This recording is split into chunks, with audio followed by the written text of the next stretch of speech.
दोस्तों, वैसे तो महाभारत में बड़े से बड़े योद्धाओं की कहानी बताई गई है, पर आज हम आपको एक ऐसे योद्धा की कहानी बताएंगे जो कि महाभारत का युद्ध बस कुछ ही क्षणों में खत्म कर सकता था, परंतु श्री कृष्ण के कहने पर उसे अपने प्राण देने पड़े। दोस्तों, ये बात उस समय की है जब पांचों पांडव मिलकर योजना बना रहे थे कि कैसे कौरवों की सेना को जल्द से जल्द हराकर इस युद्ध को जीता जाए, और ये युद्ध को जीतने में कितने दिन लगेंगे।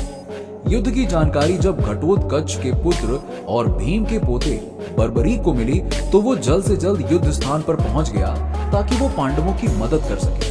तब उस समय पांडव अपनी युद्ध नीति पर काम कर रहे थे कि कैसे कौरवों की सेना को हराया जाए। तभी उस समय युधिष्ठिर के दरबार में एक गुप्तचर आया जो कि कौरवों की रणनीति के बारे में संदेश लेकर आया था, जिसमें उसने पांडवों को बताया कि कैसे दुर्योधन अपने सैनिकों से पूछ रहा है कि कौन कौन पांडव को उसकी सेना समेत कितने दिन में हरा सकता है। जिस पर सबसे बड़े भीष्म पितामह ने कहा कि वो पांडवों और उनकी सेना को 1 माह के अंदर हराकर पूरे युद्ध को खत्म कर सकते हैं। जिस पर गुरु द्रोणाचार्य ने कहा कि वो पांडवों को उनकी सेना सहित 15 दिन में हरा सकते हैं। और जब दुर्योधन यही बात अश्वत्थामा से पूछता है तो वो 10 दिन बताते हैं। तभी अंगरक्षक कर्ण कहते हैं कि वो अकेले ही पांडवों और उनकी सेनाओं को बस 1 हफ्ते के अंदर हरा सकते हैं। जिसको सुनकर पांडवों के राज दरबार में सभी लोग सर झुकाकर सोचने लग गए।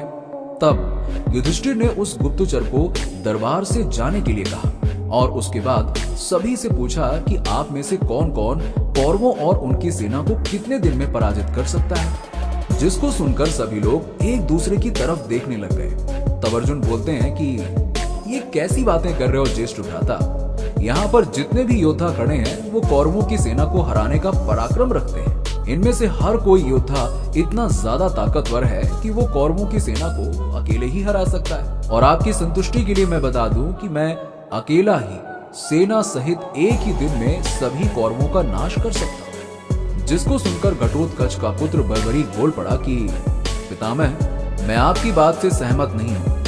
मैं अकेला ही पूरी कौरव सेना को कुछ ही क्षण में परास्त कर सकता हूँ। जिसको सुनकर वहां सभी लोग आश्चर्यचकित हो गए। तब वहां पर खड़े भगवान श्री कृष्ण ने पूछा कि पुत्र, तुम ये बात किस आधार पर कह रहे हो कि तुम पूरी कौरव सेना को बस कुछ ही क्षणों में परास्त कर सकते हो।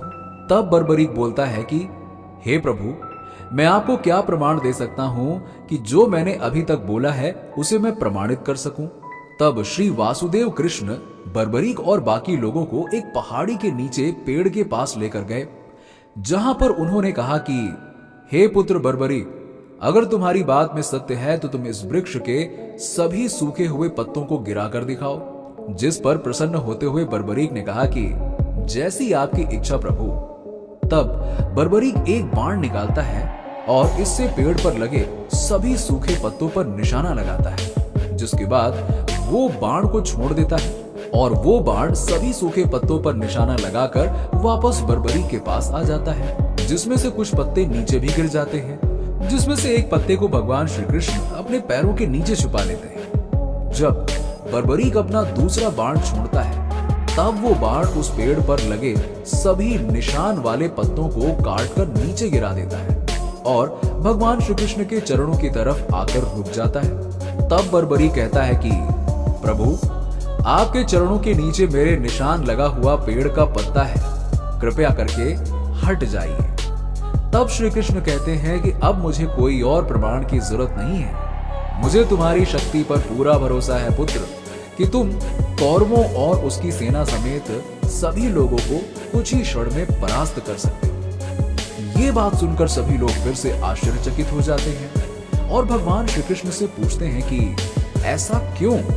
तब भगवान श्री कृष्ण बताते हैं कि बर्बरीक के पास जो बाण है वो कोई साधारण बाण नहीं है, बल्कि ये बाण अपने निशाने को भेद कर ही आते हैं। इसीलिए बर्बरीक कुछ क्षणों में ही कौरवों और उनकी सेना का नाश कर सकता है। इसीलिए उसे अपने प्राण त्यागने होंगे, क्योंकि वो अपनी माता को वचन देकर आया है कि जो पक्ष कमजोर होगा ये उसी का साथ देगा।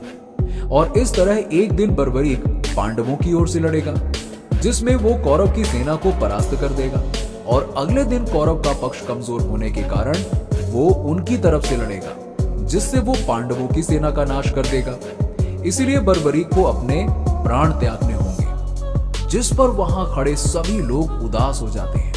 तब बर्बरीक कहता है कि हे प्रभु, मेरी एक इच्छा है कि मैं ये युद्ध अपनी आंखों से देखना चाहता हूं। जिस पर श्री कृष्ण कहते हैं कि मैं वचन देता हूं कि तुम ये युद्ध देख पाओगे। तब बर्बरीक ने अपना एक बाण निकालकर ऊपर हवा में छोड़ दिया, जो वापस आकर उसका सिर धड़ से अलग कर देता है, जिसको देखकर वहां पर खड़े सभी लोग बड़े दुखी हो जाते हैं। और तब भगवान श्री कृष्ण बर्बरीक का सर हाथ में उठाते हैं और देवी जगदम्बिका को बुलाते हैं, और उनके कहने पर देवी जगदम्बिका प्रकट होती हैं और श्री कृष्ण कहते हैं कि हे देवी, बर्बरीक के शीश को अमृत से सींचने की कृपा करें, जिससे कि बर्बरीक का सर अमर हो जाता है।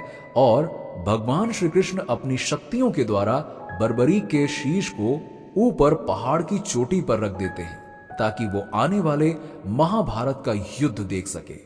और इस तरह भगवान श्री कृष्ण ने बर्बरीक को वरदान दिया कि आज से तुम्हें पूरी दुनिया खाटू श्याम के नाम से जानेगी, और जो भी तुम्हारे दर पर मन्नत लेकर आएगा उसकी सारी मन्नतें पूरी होंगी। तो दोस्तों, ये थी खाटू श्याम बाबा की कहानी, और ऐसे एक योद्धा की कहानी जो महाभारत के युद्ध को कुछ ही क्षणों में खत्म कर सकता था। तो दोस्तों, आपको ये वीडियो कैसी लगी नीचे हमें कमेंट सेक्शन में कमेंट करके जरूर बताइएगा। और अगर आप हमारे चैनल पर पहली बार आए हैं तो हमारे चैनल को सब्सक्राइब करके बेल आइकन को दबाना बिल्कुल मत भूलिएगा।